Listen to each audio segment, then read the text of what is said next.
On est là, les pieds en éventail. Allez, raconte-nous ton histoire.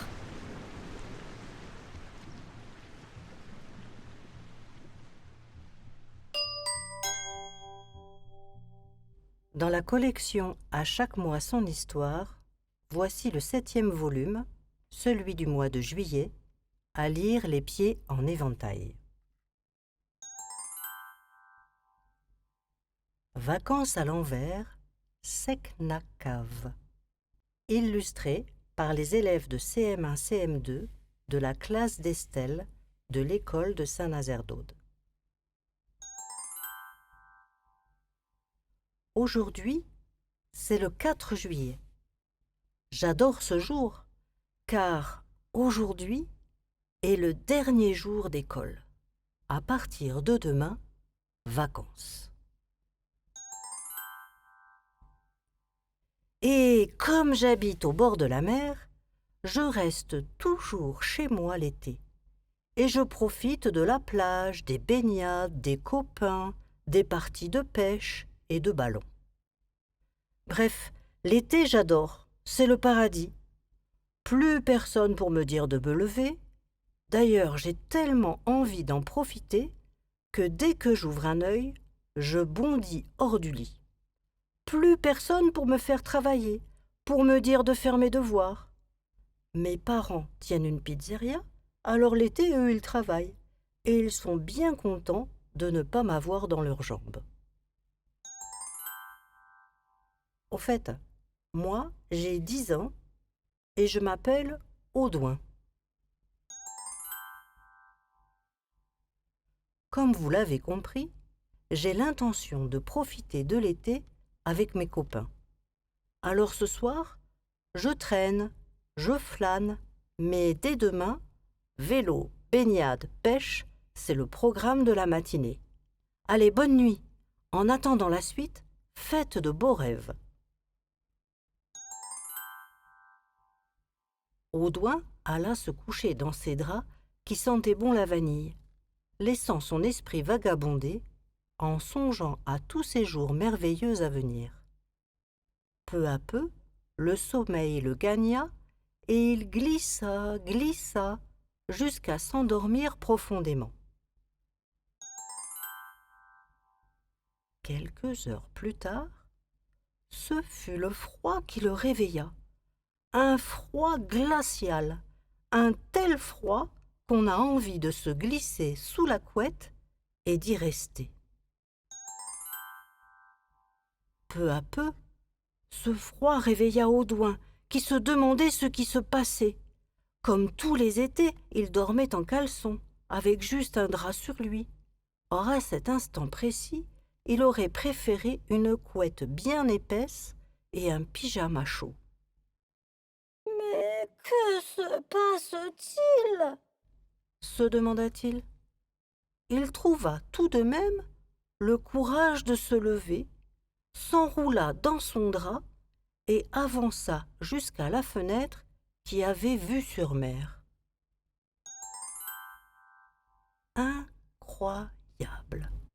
Le sable, les allées, les jardins, tout était recouvert d'une fine pellicule de neige.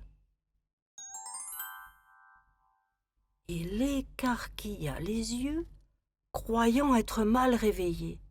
Mais non, tout était recouvert de neige. Le froid était bien là. Bref, c'était l'hiver en été. Impossible! Dit-il à haute voix. Il regarda autour de lui. Rien n'avait changé dans sa chambre. Tout était comme il l'avait laissé la veille. Alors, il descendit au rez-de-chaussée et ne vit rien d'anormal. Il jeta un œil dans la chambre de ses parents, qui dormaient à poings fermés et même en ronflant un peu comme d'habitude.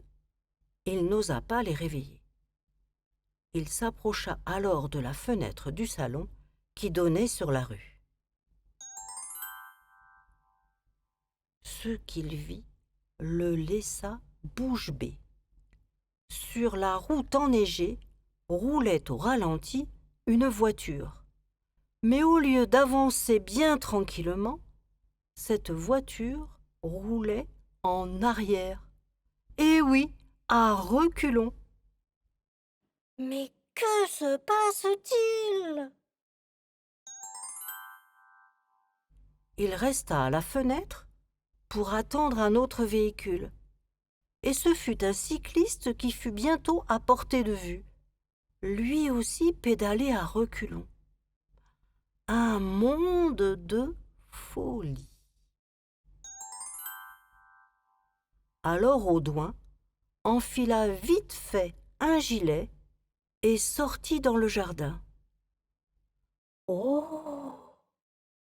Dès qu'il arriva près du parterre de fleurs que sa maman entretenait chaque jour avec soin, il comprit que quelque chose clochait. À la place des jolies fleurs multicolores, il vit des bulbes au bout des longues tiges comme si elles avaient poussé à l'envers. Il s'approcha du portillon qui donnait sur la rue, essaya de l'ouvrir, mais il était coincé. Il insista, s'agrippa, tirant dessus de toutes ses forces, mais rien à faire, le portillon restait fermé. Il eut alors l'idée d'aller voir dans le fond du jardin l'atelier de musique de son père. En effet, la passion de son papa, quand il avait le temps en plein hiver, était de composer, d'arranger, de jouer de divers instruments de musique. Étonnamment, la porte habituellement fermée en plein été, car personne n'avait le temps d'y aller pendant la haute saison, se trouvait ouverte. Audouin entra et regarda autour de lui. Aïe, aïe, aïe!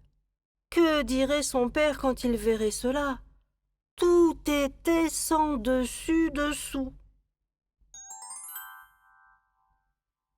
La guitare avait ses cordes sur le dos, et non plus devant la rosace. Le bec du saxophone était en bas, au lieu d'être en haut. Les pieds de la batterie étaient en l'air, et la peau des tomes reposait par terre. Seul le piano était resté en place. Audouin s'approcha et regarda attentivement l'instrument. Oh, stupeur! Les touches blanches étaient devenues noires, et les touches noires étaient devenues blanches. Tout est à l'envers! S'écria Audouin. Ça y est, j'ai compris. Tout est inversé. C'est le monde à l'envers. Alors, il se précipita dans le jardin, faillit tomber à cause des cordes de la balançoire qui traînaient par terre, et courut jusqu'au portillon du jardin. Au lieu de tirer de toutes ses forces comme d'habitude, il le poussa et il s'ouvrit sans effort. Lui aussi est à l'envers, pensa Audouin. Il courut, et tout ce qu'il vit confirma ses craintes. Les lampadaires éclairaient par le bas. À la place des feuilles des arbres, on voyait les racines. Les feuilles volaient dans le sens contraire du vent, et il vit même un chien qui marchait à reculons.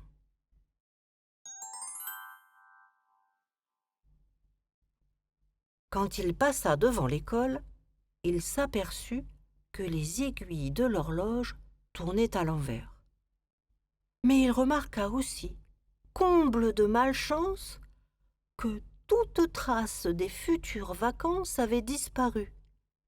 Les volets avaient été réouverts, quelques ballons traînaient dans la cour, et sur le tableau d'affichage, on annonçait le spectacle avec le Père Noël en personne pour le lendemain. Oh non, tout n'est pas ça. C'est le monde à l'envers. L'hiver en été. l'école au lieu des vacances. Que vais-je devenir? Pleurnicha Audouin, qui décidément ne comprenait plus rien à rien. Il était complètement désespéré, alors que la veille, il se réjouissait de passer de longues et chaudes vacances d'été. C'était un réel chagrin qui le faisait sangloter à grosses larmes et même enquêter. Il était à la fois triste, déçu et inquiet. Que faire? Que faire? Répétait-il en boucle. Tout à coup, il sentit une main sur son crâne, une main bienveillante et plus que connue. « Mais qu'as-tu donc, Audouin? Quel est ce gros chagrin qui m'a réveillé? Calme-toi, mon fils, ne crains rien, je suis là, je serai toujours là. » C'est alors qu'Audouin comprit qu'il n'avait fait qu'un mauvais rêve. Il releva la tête, ouvrit les yeux, vit sa maman penchée sur lui, reconnut son lit, ses affaires, sa chambre, ressentit la chaleur d'un vrai mois de juillet. Quel affreux cauchemar! Mais quel bel été il allait passer! Voilà, c'est fini. Si cette histoire t'a plu, abonne-toi et active la cloche. On se retrouvera le 1er août pour une nouvelle histoire.